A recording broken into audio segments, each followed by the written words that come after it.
नमस्ते दोस्तों,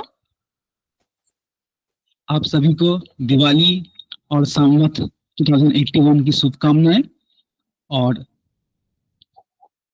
ये साल आप सबके आपको और आपके फैमिली को प्रॉस्पर रहे, आप बहुत प्रॉफिट करें, आपकी पर्सनल लाइफ में भी खुशियां भरे, यही दुआ रहेगी। तो दोस्तों, इस वीडियो को शुरू करते हैं। एक बार फिर हैप्पी दिवाली और संवत 2081 की शुभकामनाएं। आज 1 नवंबर है और 6 बजे से 7 बजे तक एक मुहूर्त ट्रेडिंग का सेशन चलेगा। और हर साल हम मुहूर्त ट्रेडिंग पे कुछ स्टॉक्स एनालिसिस करते हैं, तो इस बार भी करेंगे। एक डिस्क्लेमर, ये जो स्टॉक्स है ये सिर्फ एजुकेशनल पर्पसेस के लिए है। मैं कोई सेबी रजिस्टर्ड एनालिस्ट नहीं हूँ, इसलिए मैं रिकमेंड नहीं कर सकता। लेकिन एनालिसिस हम यहाँ पे हर साल करते हैं, इस साल भी करेंगे कि मेरे हिसाब से कौन सी स्टॉक्स यहाँ पे चल सकते हैं। चलेगा, जरूरत नहीं है, शायद 4 या 5 में से 4 या 5 ही फेल हो या 4 या 5 ही चले, तो बाई करने की सलाह ये नहीं है। लेकिन एजुकेशन पर्पस के लिए ये एनालिसिस हम कर रहे हैं कि जो इंडिकेटर्स या जो स्ट्रेटेजीज मैं फॉलो करता हूँ वो चलता है कि नहीं। और इसका एक रिव्यू भी बनाते हैं हम साल की एंड में कि कितना मुहूर्त के स्टॉक्स चले हैं। तो पिछले साल भी वीडियो बनाया था, इस साल भी बनाऊंगा। लेकिन अब चलिए उन स्टॉक्स को देखते हैं जो मेरे हिसाब से, मेरे स्ट्रेटेजी के हिसाब से मुहूर्त स्टॉक्स है। तो पहला स्टॉक्स है बैंक ऑफ बड़ौदा। तो देखिए दोस्तों, अगर हम मंथली चार्ट देखें इसका, तो यहाँ पे क्या है कि एक कप पैटर्न हमको यहाँ पे देखने को मिल रहा है। तो टेक्निकल एनालिसिस के हिसाब से कप एक बहुत बढ़िया पैटर्न होता है दोस्तों।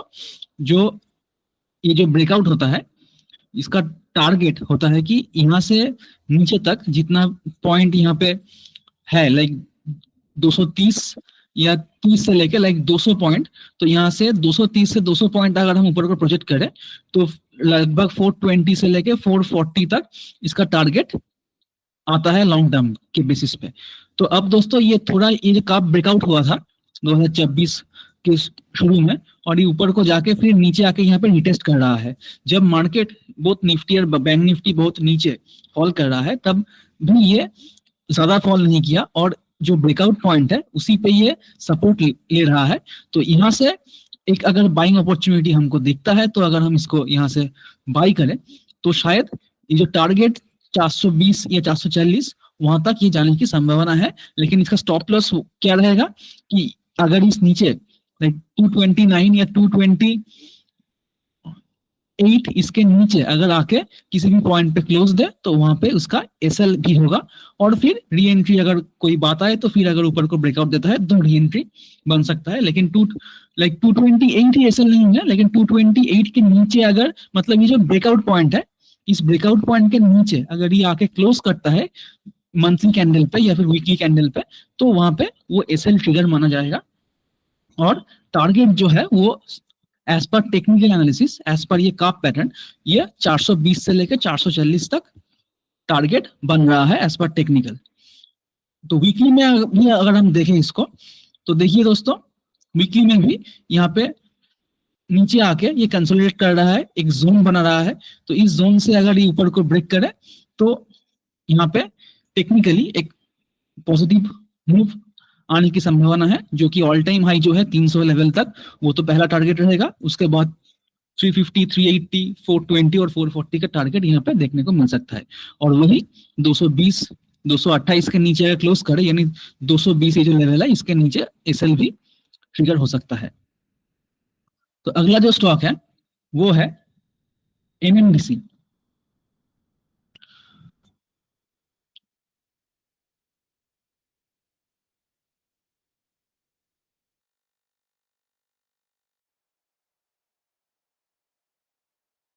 एनएमडीसी को अगर हम मंथली चार्ट में देखें, पैटर्न बना हुआ है और ये इसको ब्रेक किया, लेकिन इसके नीचे फिर आके यहाँ पे क्लोज दिया है। और ये जो मंथ चल रहा है वो भी इसके नीचे ही चल रहा है। इसका मतलब यह है दोस्तों कि ये ब्रेकआउट अभी तक नहीं हुआ है। तो ये जो कप है, इसका भी अगर यहाँ पे ऊपर पर ब्रेकआउट होता है, तो ये जो लेवल है जो कि लगभग 250 का लेवल है, तो 250 255 के ऊपर अगर ये जाके सस्टेन करता है तो वहां पे एज पर टेक्निकल एक बाई एंट्री ट्रिगर हो सकता है। और जो टारगेट यहाँ पे बन सकता है वो ये जो कप है इसका जो डेप्थ है वो हम अगर यहाँ पे ले तो लगभग 150 पॉइंट। तो यानी इसका जो ऊपर का टारगेट है वो भी लगभग 400, यानी ये जो ऑल टाइम हाई का जो जोन है 400 से लेकर 440 यहाँ तक ये टारगेट लॉन्ग टर्म में हमको यहाँ पे देखने को मिल सकता है, मीडियम या लॉन्ग टर्म में। तो एज पर कप पैटर्न ये इसका टारगेट बनता है यहाँ से, और इसका स्टॉप लॉस जो है वो बहुत ही छोटा रहेगा, लगभग 210 से 200 ये जो लेवल है इसका स्टॉप लॉस मेंटेन करके इसका टारगेट जो है वो लंबा आ रहा है। तो अगला स्टॉक अगर हम देखें दोस्तों तो वो है जेपी पावर। ये जो स्टॉक है जयप्रकाश पावर, ये जो स्टॉक है ये लगभग एक पेनी स्टॉक जैसा है। तो जैसे कि हम यहाँ एनालिसिस कर रहे हैं तो सारे स्टॉक्स की हम देख रहे हैं, इसका मतलब ये नहीं कि सब हम लेंगे या फिर ये कोई, पहले ही मैंने डिस्क्लेमर दे दिया कि ये बाई करने की सलाह नहीं है, इसे एनालिसिस है। तो उस हिसाब से यहाँ पे भी एक कप पैटर्न यहाँ पे मंथली में देखने को मिल रहा है, जो कि ये कप है। और इस कप का जो ब्रेकआउट पॉइंट है वो लगभग 25-26 ये जोन है। तो इसके ऊपर एक छोटा बाई देखिए 16 रुपीज, यानी 10 पॉइंट का एसएल, 10 या 8 या 10 पॉइंट का एसएल यहाँ पे रह रहा है एज पर टेक्निकल। और यहाँ से जो पहला टारगेट हमको यहाँ पे देखने को मिल सकता है वो शायद लगभग 20 पॉइंट का, यानी कि 1:3 या तो यहाँ पे मिल ही रहा है 20 से 24 पॉइंट का। तो यहाँ से लगभग 50 तक ये जो लेवल है 48 जो है ये पहला टारगेट रहेगा, जो कि यहाँ पे रेजिस्टेंस। और उसके बाद अगर यहाँ पे होल्ड करता है या फिर थोड़ा बहुत नीचे आके फिर बेस बना के फिर ऊपर को जाता है तो फिर ये जहां से जो जो लेवल यहाँ पे ऊपर को मिलेगा रेजिस्टेंस लेवल, वो सारे लेवल एक एक करके टारगेट हमको यहाँ पे देखने को मिल सकता है। और जैसे ही ये लेवल पे आएगा तो यहाँ पे एक और कप बनेगा, जैसे ही ये लेवल पे आएगा यहाँ पे एक और कप बनेगा। तो इसका जो पोटेंशियल है वो एज पर टेक्निकल अनलिमिटेड बन सकता है, क्योंकि हर एक लेवल पे कप है। लेकिन अभी जो ये कप है जो इमीडिएट हम एक साल की बात कर रहे हैं, तो ये जो कप है उसके हिसाब से ये 50 से लेके 55 तक जा सकते हैं। तो यानी कि ये 1:5 का जो रेशियो है वो हमको यहाँ पे मिल रहा है, 8 या 10 पॉइंट यहाँ पे स्टॉप लॉस, और उसके हिसाब से हमको यहाँ पे 25-30 पॉइंट का टारगेट हमको पहले देखने को मिल रहा है। तो अगला जो स्टॉक है वो यहाँ पे हम देखेंगे वो है आरडीसी रेक लिमिटेड। ये स्टॉक्स देखिए दोस्तों यहाँ पे बहुत ही बढ़िया परफॉर्म किया, और यहाँ पे कंसोलिडेशन के बाद, मंथली कंसोलिडेशन के बाद ये लगभग बहुत ऊपर जाके अब ये थोड़ा बहुत करेक्शन किया है। तो मंथली में तो ये बहुत ऊपर को चढ़ा हुआ है। वीकली में अगर हम इसको देखें तो दोस्तों यहाँ पे क्या है कि ऊपर से लेके एक करेक्शन हमको यहाँ पे देखने को मिला, और जो यहाँ पे सपोर्ट है देखिए दोस्तों यहाँ से ब्रेकआउट हुआ था, उसके बाद देखिए यहाँ पे सपोर्ट लिया क्लोजिंग बेसिस पे, और ये सारे सपोर्ट जोन है, अभी उसी लेवल पे आके ये सपोर्ट ले रहा है।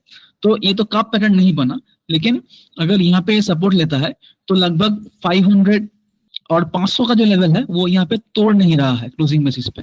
तो अगर वीकली चार्ट पे हम देखें तो वीकली बेसिस पे यहाँ पे क्लोजिंग नहीं मिल रहा है, तो 500 से लेके 520 ये लेवल एक बाइंग जोन हमको देखने को मिल रहा है। और जो स्टॉप लॉस होगा वो अगर 500 के नीचे अगर ये क्लोज करे तो वहां पे हमको एसएल देके निकाल लेना होगा, और फिर अगर ऊपर को ब्रेक करे तो फिर हम री एंट्री ले सकते हैं। लेकिन जब तक ये 500 के ऊपर है तब तक ये यहाँ पे स्ट्रेंथ दिखा रहा है, और जो इसका टारगेट होगा वो जो ऑल टाइम हाई है 650 लेवल के आसपास, वो पहला टारगेट यहाँ पे हमको देखने को मिलेगा। और ये सारे जो है ये मीडियम या लॉन्ग टर्म बेसिस पे है, एक या 2 दिन में नहीं बनेगा। तो उस हिसाब से ये भी एक स्ट्रॉन्ग स्टॉक हमको यहाँ पे देखने को मिल रहा है। अगला जो स्टॉक अगर हम देखें यहाँ पे तो वो होगा एक स्टॉक जो कि है बिरला सॉफ्ट। ये स्टॉक भी देखिए दोस्तों एक बड़ा करेक्शन, बड़ा मूव के बाद एक करेक्शन हुआ है। तो इसको हम अगर फिबोनाची लेवल ड्रॉ करें यहाँ से तो दोस्तों यहाँ पे देखिए ये लगभग 50% पे आके यहाँ पे रुका है, और ये जो लेवल है यहाँ पे सपोर्ट ले रहा है, लेकिन ये जो कैंडल है वो अभी दर्शाता है कि ये और नीचे जा सकता है। तो ये जहां पर जाए, लेकिन अगर इस कैंडल जो ये आखिरी कैंडल है इसके ऊपर अगर ये जाता है तो उस लेवल पे एक छोटा स्टॉप लॉस देके हम एक नई ट्रेंड की कैप्चर के लिए प्लान कर सकते हैं, क्योंकि ये 50% है तो यहाँ से तो थोड़ा बाउंस बैक हमको देखने को मिल ही सकता है, लेकिन ये उतना भी स्ट्रांग नहीं दिख रहा है। लेकिन जो ब्रेकआउट पॉइंट है उस ब्रेकआउट पॉइंट पे ये रिटेस्ट भी हो रहा है। तो यहाँ पे ये कैंडल हमको वीक जरूर देखने को मिल रहा है, लेकिन अगर यहाँ पे सस्टेन करे और फिर ऊपर को जाए तो ये एक क्रूशियल पॉइंट बन सकता है ये स्टॉक के लिए। और फिर जैसे ही ये ट्रेंड लाइन ब्रेक करे यहाँ पे तो वो एंट्री पॉइंट ट्रिगर होगा, इस लाइन के नीचे स्टॉप लॉस, और जो टारगेट होगा वो हर एक रेजिस्टेंस लाइक 750 पहला टारगेट, उसके बाद लाइक 820, उसके बाद लाइक 850 900 यहाँ तक यह जाने की संभावना दिख रहा है। यानी टारगेट बड़ा है, स्टॉप लॉस छोटा है। तो यहाँ पे जो एनालिसिस है वो यही दर्शाता है कि रिटेस्ट बेसिस पे ट्रायंगल पैटर्न बना हुआ है, तो उस हिसाब से यहाँ पे हमको देखने को मिल सकता है ये। तो एक और स्टॉक हम यहाँ पे देखेंगे जो कि टाटा मोटर्स, उस सेम ही प्रिंसिपल पे हम यहाँ पे स्टॉक सिलेक्ट किया है। तो इसमें भी देखिए दोस्तों एक लंबा मूव के बाद एक करेक्शन भी हुआ है, और ये जो करेक्शन है वो अभी भी देखिए दोस्तों चल रहा है। लेकिन ये जो लेवल है जहां से ये कंसोलिडेट करके ब्रेकआउट हुआ था उसी लेवल पे ये खड़ा है। तो अगर यहाँ पे ये रुक जाता है 820 से लेके 830 इस लेवल के बीच अगर ये रुक जाता है तो यहाँ से एक शॉर्ट एसएल देके, छोटा सा एसएल देके इसका भी हम बड़ा टारगेट के लिए प्लान कर सकते हैं। लेकिन अभी भी यहाँ पे बाइंग सिग्नल नहीं है, और जो पिछला स्टॉक हमने देखा बिरला सॉफ्ट उसमें भी यहाँ पे ज्यादा बाइंग सिग्नल हमको यहाँ पे नहीं देखने को मिला। एक और स्टॉक है HDFC बैंक। ये दोस्तों अगर हम मंथली चार्ट में देखें तो एक लॉन्ग कंसोलिडेशन में हमको यहाँ पे देखने को मिल रहा है, और जो ऊपर का जो लेवल है वहां पे जाके ये बहुत दिन से रुका हुआ है, ये ब्रेक नहीं कर पा रहा है। और ऊपर का जो ये लेवल है और नीचे का जो ये लेवल है इसके बीच ही एक लॉन्ग रेंज में ये कंसोलिडेट कर रहा है। यानी 500 पॉइंट के कंसोलिडेशन हमको यहाँ पे देखने को मिल रहा है, और उसी के बीच ही चल रहा है 2021 से। तो अगर ये यहाँ पे ब्रेकआउट दे तो एक बड़ा सा मूव हमको यहाँ पे देखने को मिल सकता है, जो कि ऊपर भी हम 500 पॉइंट अगर प्रोजेक्ट करें तो 2000 का जो लेवल है वो देखने को मिल रहा है, 2000 से 2200। तो ये जो लेवल है ये शायद अगले 1-1.5 साल में आ सकता है अगर ये ब्रेकआउट करे, सस्टेन करे तो। और स्टॉप लॉस जो है वो 600 का रहेगा, और अगर इसके बीच चलता है तो फिर इसी के बीच रेंज बाउंड बना रहेगा दोस्तों। तो ये जो स्टॉक्स है वो हमारे हिसाब से मुहूर्त पिक्स है, और 5:30 बज चुका है, आधे घंटे बाद ट्रेडिंग विंडो भी खुल जाएगा। और दोस्तों आपको सबको मुहूर्त ट्रेडिंग की शुभकामनाएं, दिवाली की शुभकामनाएं और संवत 2081 की शुभकामनाएं। तो दोस्तों ये था इस वीडियो पसंद आए तो वीडियो को लाइक शेयर सब्सक्राइब जरूर करें चैनल को। मिलते हैं अगले वीडियो पे, तब तक के लिए गुड लक और हैप्पी ट्रेडिंग।